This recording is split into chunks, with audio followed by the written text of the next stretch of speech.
se concretizar em áreas da sua vida. Foi o que eu recebi de Deus nesta noite. A campanha dos milagres de Jesus não terminaram nas nossas vidas. Está terminando esse mês. E você será marcado pela marca do sangue do Cordeiro de Deus, aleluia.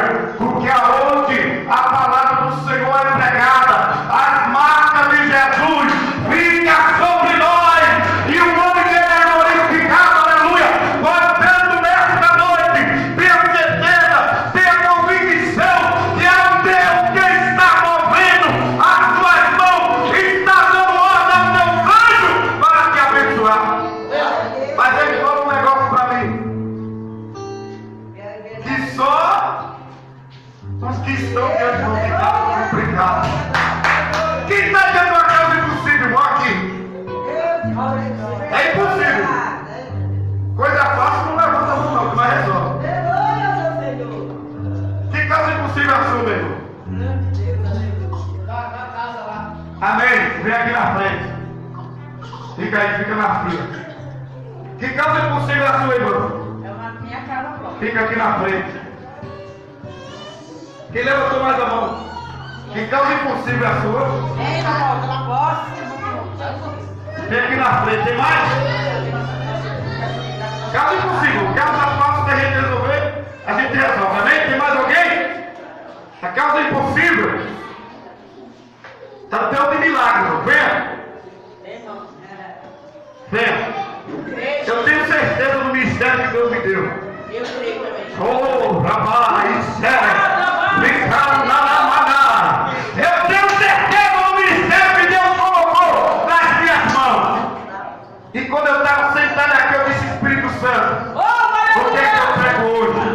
Confirma, meu pai. E Deus falou: fala das causas impossíveis. Aleluia, Porque Deus. diz o Senhor: eu sou especialista em operar em causas impossíveis. Oh, aleluia, o nosso Deus, irmão, é especialista. Na última, tem mais ou menos um mês e pouco, eu preguei nessa campanha aqui um dia de sábado, e eu perguntei que era quem estava dentro da casa possível, estava desempregado, e Deus mandou profetizar, e a profecia já cumpriu. Aqui o abençoado aqui, ó, para a glória de Deus.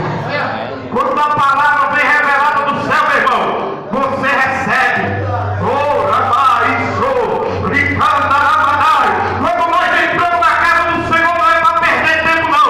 É para ganhar tempo. É para pisar em cima da cabeça da serpente na dificuldade e dizer, naquele dia, naquela hora, naquele momento em que o nome de Deus estava pregando, Deus fez um milagre na minha vida.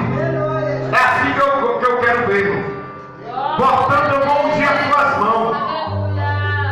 E esta unção, ela é uma unção que despedaça cadeias, é uma unção que despedaça jugo, é uma unção que vai garantir a sua vitória na causa impossível. Eu creio. Eu quero que a igreja toda fique ligada, irmão. Há um problema muito sério na igreja pentecostal. Eles não dão muito crédito à voz do pregador. É verdade. Se essa missionária vai ficar tudo assim. Ó. Mas a pentecostal parece que tem um negócio que interfere. Mas nesta noite nós vamos combater toda a força do mal na autoridade, que é no nome de Jesus.